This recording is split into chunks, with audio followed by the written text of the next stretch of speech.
pessoal, tudo bem? Vamos hoje então para a quarta parte da nossa aula 1 da Organização e Estrutura do Estado, do Governo e Administração. Tá certo, pessoal?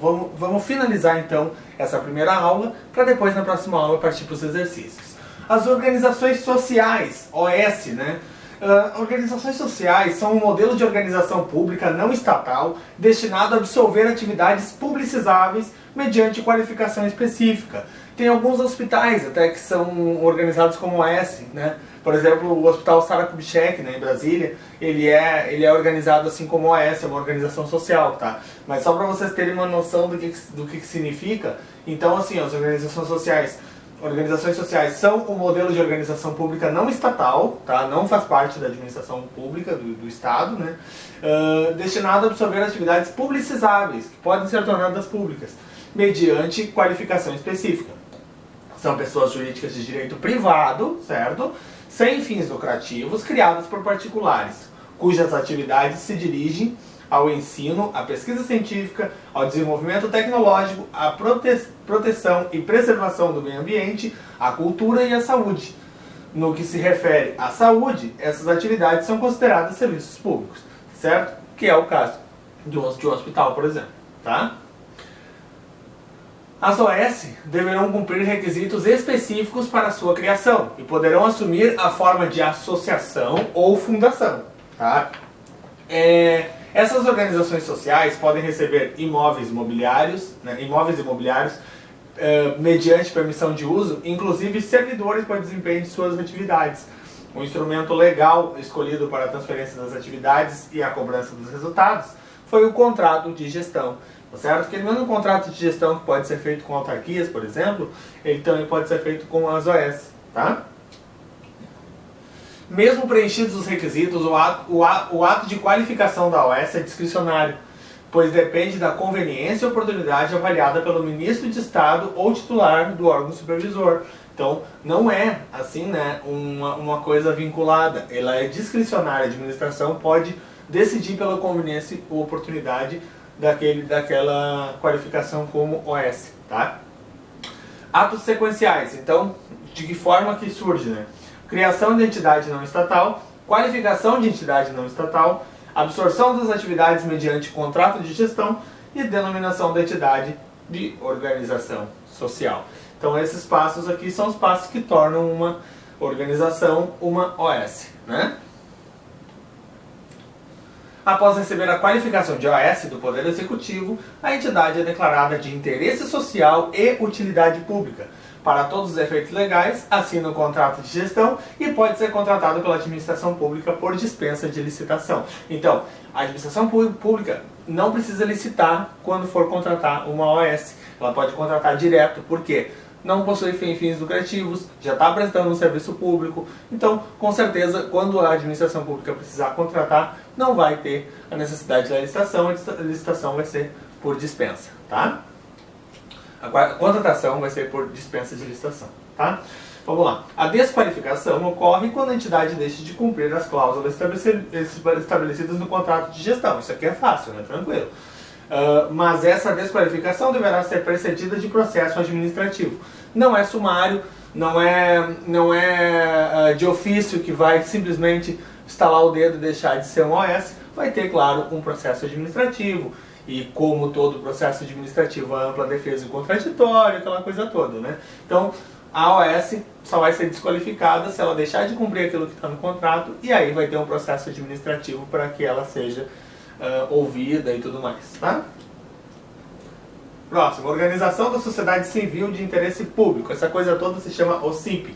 Você já deve ter ouvido falar por aí, mas se não ouviram falar, a gente vai conversar o que são as OCIP. Né? As OCIP também são criadas por particulares e desempenham atividades privadas de interesse público também, né?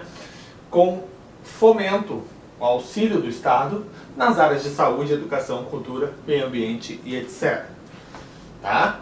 Isso são OCIP. A grande diferença entre OS e OCIP, vocês já devem ter parado, mas o OCIP não é a mesma coisa que o OS? Não, não é a mesma coisa. Porque olha só, a grande diferença entre OS e OCIP é que a OS recebe delegação para prestar serviços públicos.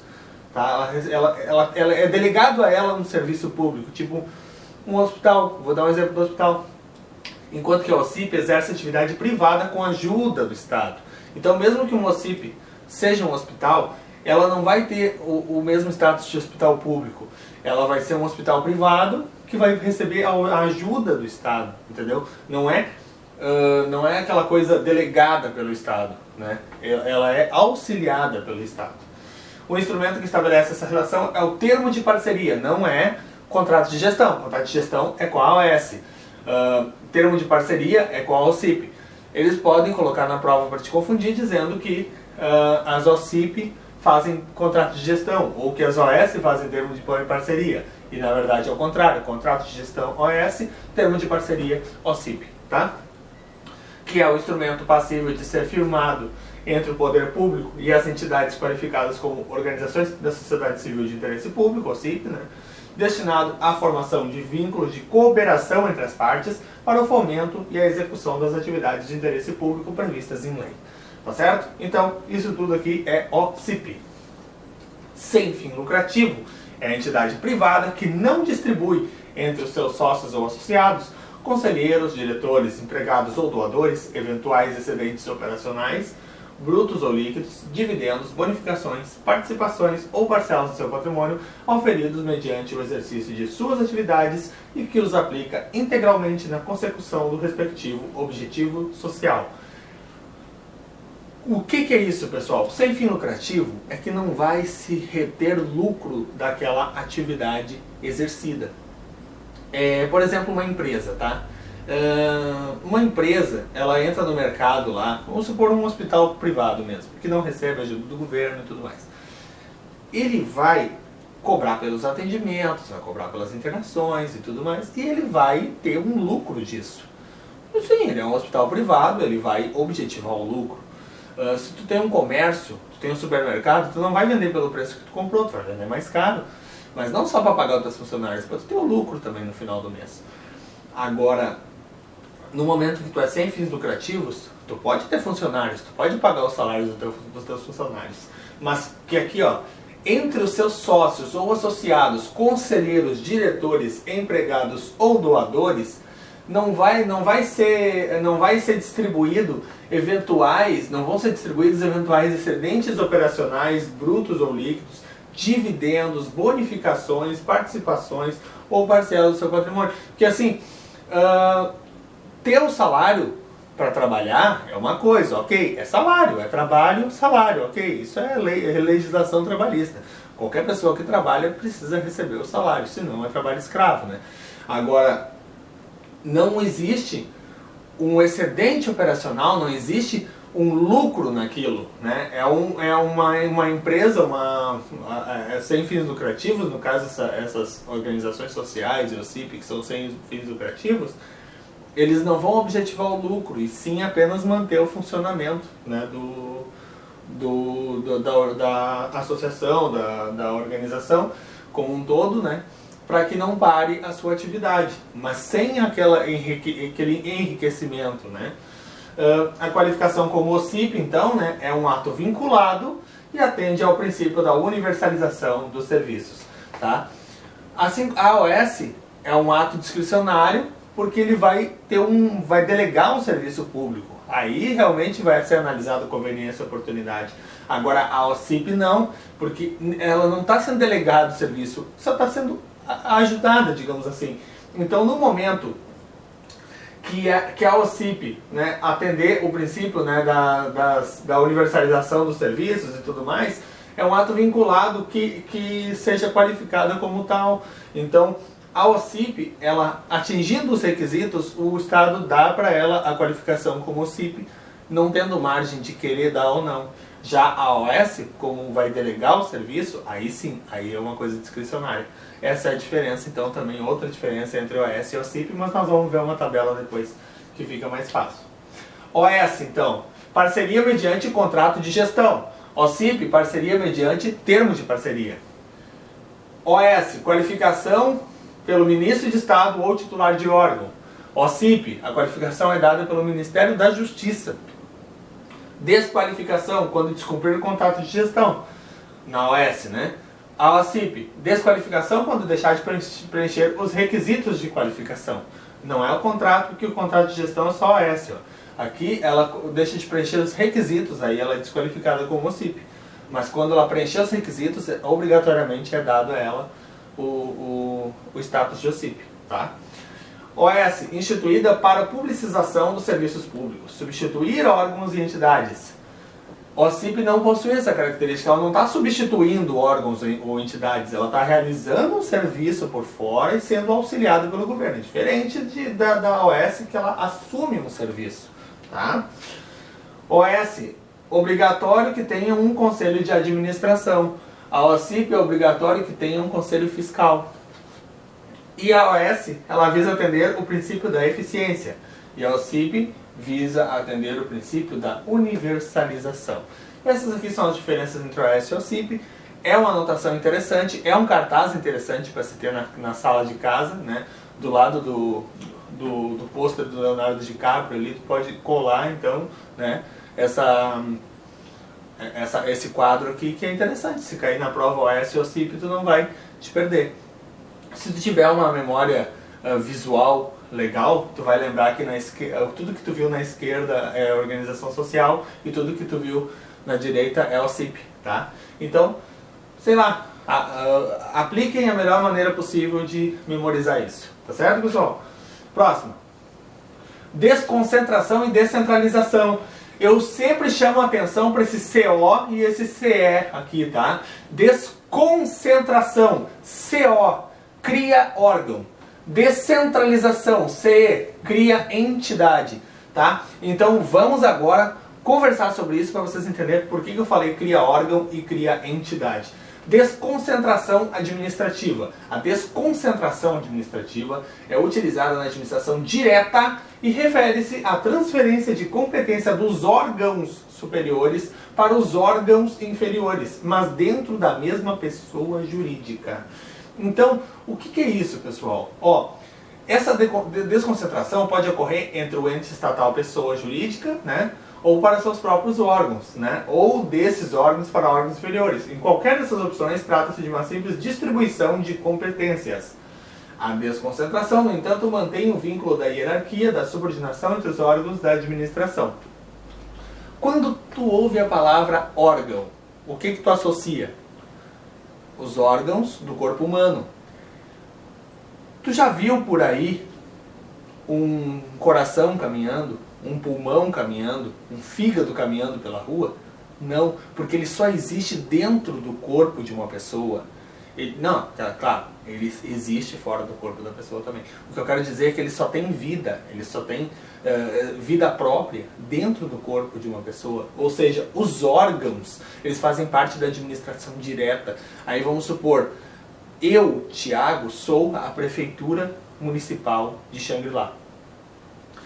Dentro de mim vai ter o meu coração, que é o gabinete do prefeito, vai ter o meu pulmão, que é a Secretaria de Meio Ambiente, vai ter o meu fígado, que é a Secretaria de Saúde, e assim vai indo, entendeu? Tudo dentro da mesma pessoa jurídica. Aí se tu vai ver lá, a pessoa jurídica, por exemplo, a Secretaria de Meio Ambiente, vou dar um exemplo mais clássico assim, ó. Secretaria de Educação. Não tem vaga na creche pro filho de alguém. E tem que ter, a lei, né? Tem que ter. Aí eles vão entrar na justiça para conseguir essa vaga. Contra quem eles vão entrar na justiça? Contra a prefeitura municipal ou contra a Secretaria de Educação? Exatamente, contra a prefeitura municipal.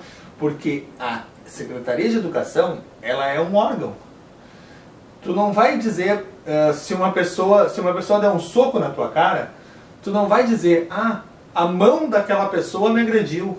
Não, a mão é parte dela, né?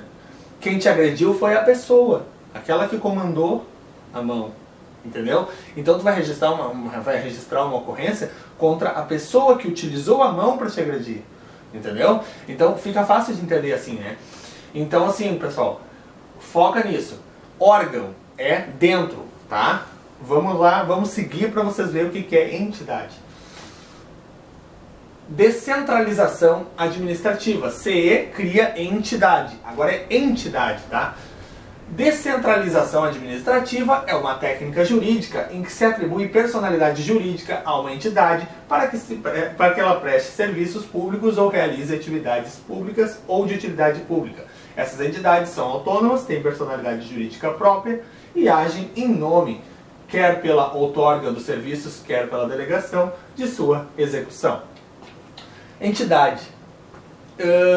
Pessoal, assim, vou só comentar assim, um breve comentário. Eu não sei qual é a religião de vocês que estão assistindo aí, mas vocês já ouviram falar, é muito utilizado na Umbanda, por exemplo, dizer que o fulano, o pai de santo, incorporou uma entidade.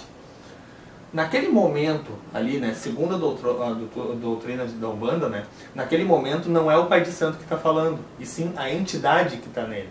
Então assim, associem a imagem de entidade como não sendo a mesma pessoa, entendeu? Eu usei esse exemplo bem do dia a dia, assim, né, para que vocês façam associação. Órgão é dentro, agora a entidade é fora, né? É outra pessoa, né, que vai assumir naquele momento um serviço que seria da pessoa. Então, por exemplo, no momento que o pai de santo vai falar, a entidade vai estar falando por ele, entendeu? Então, assim, é só um exemplo, claro, né? Eu quero deixar claro que eu respeito todas as religiões, assim, com todo o respeito que eu dou, inclusive esse exemplo, tá, pessoal? Mas é só para vocês associarem.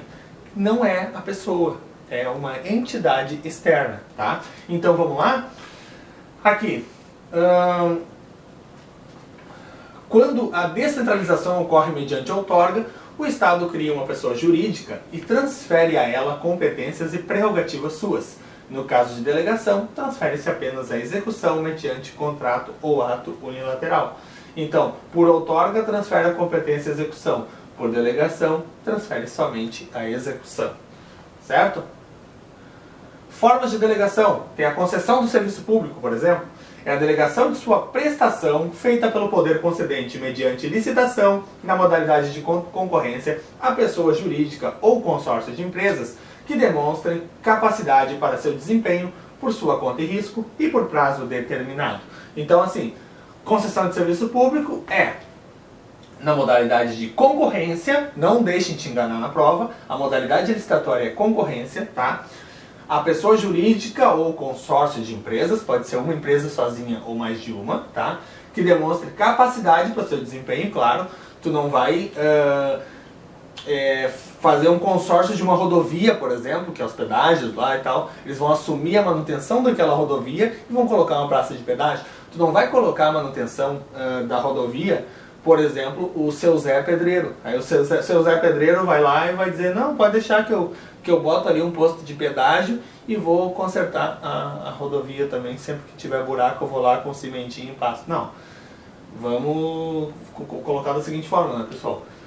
A concorrência, ela vai ter regras específicas que vão ver se aquela empresa realmente tem capacidade técnica de dar conta de, né, inclusive financeiramente, de bancar aqueles consertos necessários nas rodovias, né, pessoal? Então, tudo isso na modalidade de concorrência vai ser visto em edital de licitação, vão ter exigências muito específicas para que as empresas sejam realmente qualificadas, os que ganharem aquela concessão do serviço público, tá? Que demanda capacidade para seu desempenho, que eu já falei, né? Por sua conta e risco, claro, se eles não consertarem o buraco e alguém for lá capotar o carro, não é quem concedeu o serviço que vai responder, vai ser eles, né? E por prazo determinado. Não existe uma concessão de uma rodovia. Vou dar um exemplo da rodovia, que é o que a gente mais vê no dia a dia. A gente passa em praça de pedágio toda hora aí, né? Então, assim, por tempo determinado. Não existe uma concessão de rodovia eterna, né? Não existe ad eternum, né? Eu vou ter a concessão de rodovia por... Tá certo? Pode até fazer um negócio de 20 anos, 30 anos, mas não eterno, né? Então, eu não sei se existe algum limite legal, até posso estar falando besteira, mas assim, não existe um contrato de concessão de serviço público eterno. Ele sempre vai ter um prazo final. Ele pode ir sendo renovados e daqui a pouco uma empresa está lá 100, 200 anos com a mesma rodovia. Pode, né? Depende de como foi lá a licitação, ou se ela ganhar a licitação todas as vezes, né? A gente não sabe. Mas assim, o que é fato é que sempre vai ter um prazo determinado. Nunca vai ser assim, ó, concedo a administração da Freeway, a Triunfo Rodovias, por prazo indeterminado. Não existe. É prazo determinado. Tem um prazo para acabar, e se num segundo momento uma outra empresa assumir, a Triunfo Rodovia, a Concepa, a Triunfo Rodovias ali, né, deixa de ter o poder sobre a Freeway, tá? É só para vocês, né, terem uma noção do que a gente está falando aqui, tá? Permissão de serviço público, aí já não é concessão, é permissão, tá? É a delegação a título precário, temporário também, né, mediante licitação da prestação de serviços públicos, feita pelo poder concedente à pessoa física ou jurídica que demonstre capacidade para seu desempenho por sua conta e risco. Aí, essa aqui já não é aquela concessão, né? É uma delegação a título precário, né? Que é mediante licitação, no caso, a prestação de serviços públicos, tá? Não seria, não seria, por exemplo, a manutenção de uma rodovia, seria um serviço público, por exemplo, da área de saúde. Poderia ser um serviço público em qualquer área, né? Mas não necessariamente naqueles mesmos termos da concessão. Aqui seria, na permissão de serviço público, seria um pouco mais simples, tá?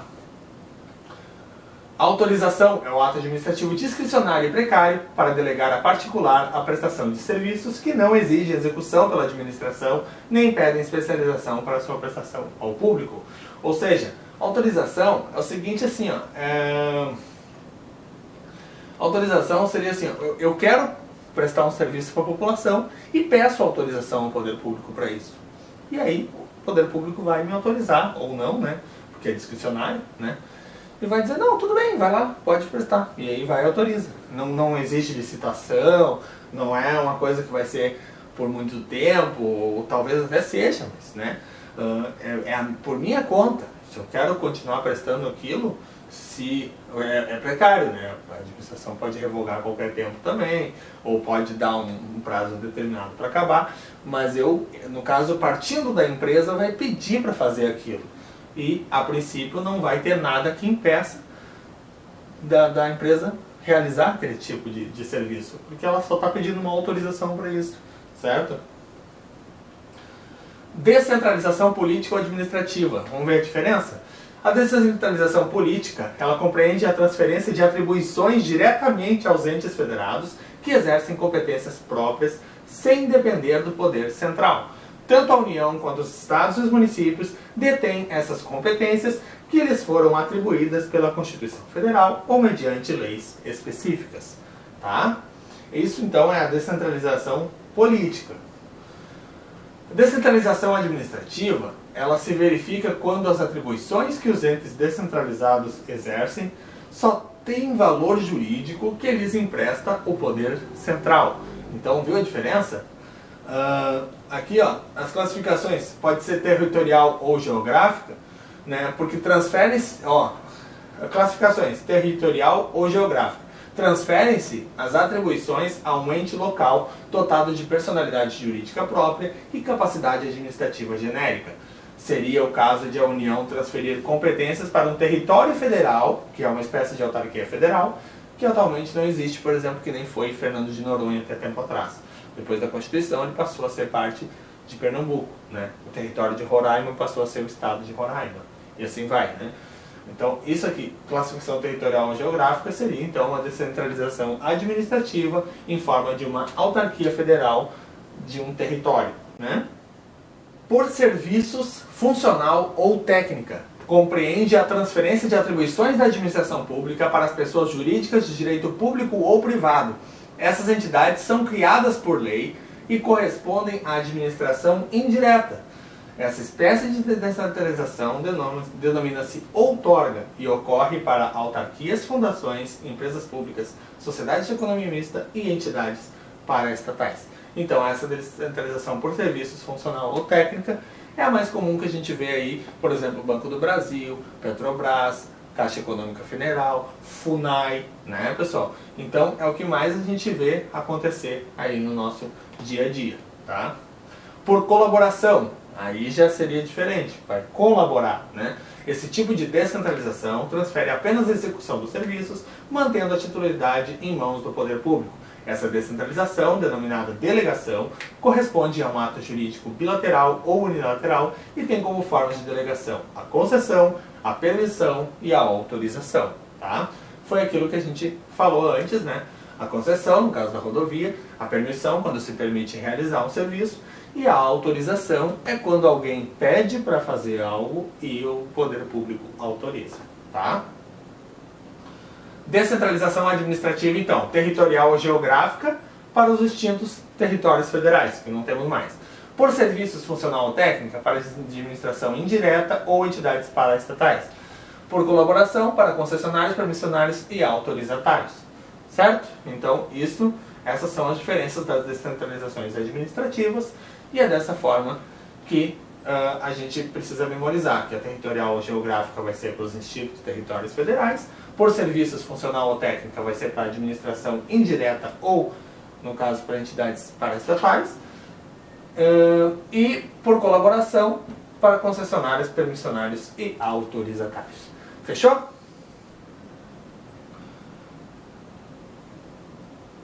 E agora a gente encerra essa aula, tá? A próxima aula vai ser os exercícios, tá certo? Continue focado e até a próxima aula. Muito obrigado!